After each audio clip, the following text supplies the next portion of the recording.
What's up everybody, and welcome to another edition of AGR's Pop Culture Reviews. So as I mentioned several times in my reviews, one of the earliest childhood memories that I had was watching Saturday Sushi Cinema, specifically the Godzilla films from Toho. And when Netflix finally unveiled that they were going to have a new Godzilla animation feature, I was so excited, not to mention that it was an animation from Toho Animation, so that made it all the more cool and nostalgic. So today we're going to review Netflix's latest animation feature, Godzilla Planet of the Monsters. Let's take a closer look. Now, this is not the first time that they've tried to put Godzilla in a kind of animation feature or series. There were some in the 70s that they did, but let's face it, they were kind of shitty. Now, one of the things I hadn't realized initially was that this is not a standalone film or a fully featured film. This is actually part one of a series, evidently.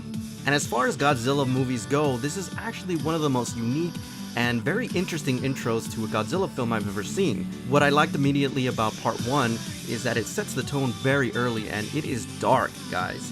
Essentially what has happened is, as they explain in the series, in the last few days of the 20th century, essentially all these monsters started appearing and wreaking havoc on the civilian population of the Earth. Of course, as with any Godzilla film, and this is not really a spoiler, the humans try to fight back and they are helpless to stop these freaking monsters. They are just crazy strong and they can't do anything about it. Adding to this kind of problem or quagmire that they have is the fact that there is an alien race that is introduced early on in the film. The cool thing about them is that they offer to help the human beings fight off these monsters in exchange for kind of like letting them live on the planet Earth. That doesn't go very well.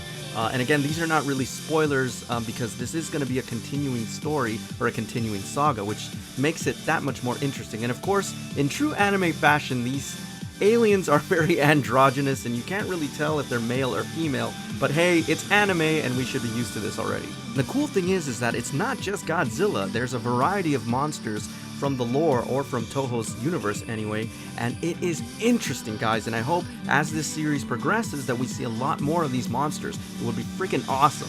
And again, this is one of the things that we see from the trailer, so it's not really a spoiler, but humans have to take to the stars in order to find another habitable planet. When that doesn't go so well, essentially they have to come back to the Earth.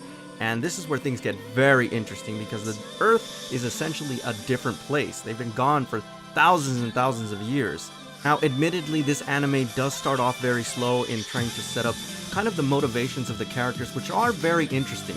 There's a lot of philosophical questions that are being asked here about the nature of humanity in a crisis situation and how we kind of lose our dignity and how we lose our whole purpose for being just because we're looking to stay alive, the basic components of being able to survive in harsh environments. Of course, just like with most Godzilla films, there's usually an undertone of being in harmony with the environment and understanding that man's hubris sometimes gets them into trouble because they are trying to control something that is uncontrollable, essentially. There's also this very uneasy and kind of creepy religious undertone, which I think is fascinating.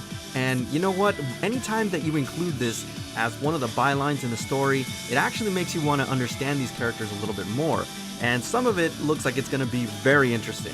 I also have to admit that initially these characters are very one-dimensional. And one of the things that I was worried about is that these characters would fall into the common stereotypes or they would use these common tropes over and over again.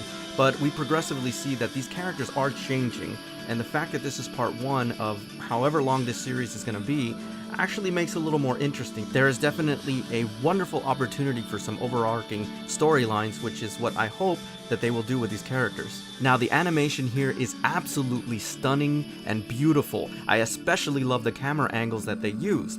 One of the reasons that I liked it so much is that they have a wonderful balance between traditional animation and the use of CGI. Now, one thing that I did notice is in the human characters, they actually used a melange of the two methods, and it actually works very well here. At times, some of these human characters look cel shaded and it looks very clean, and I think overall they did a really great job there.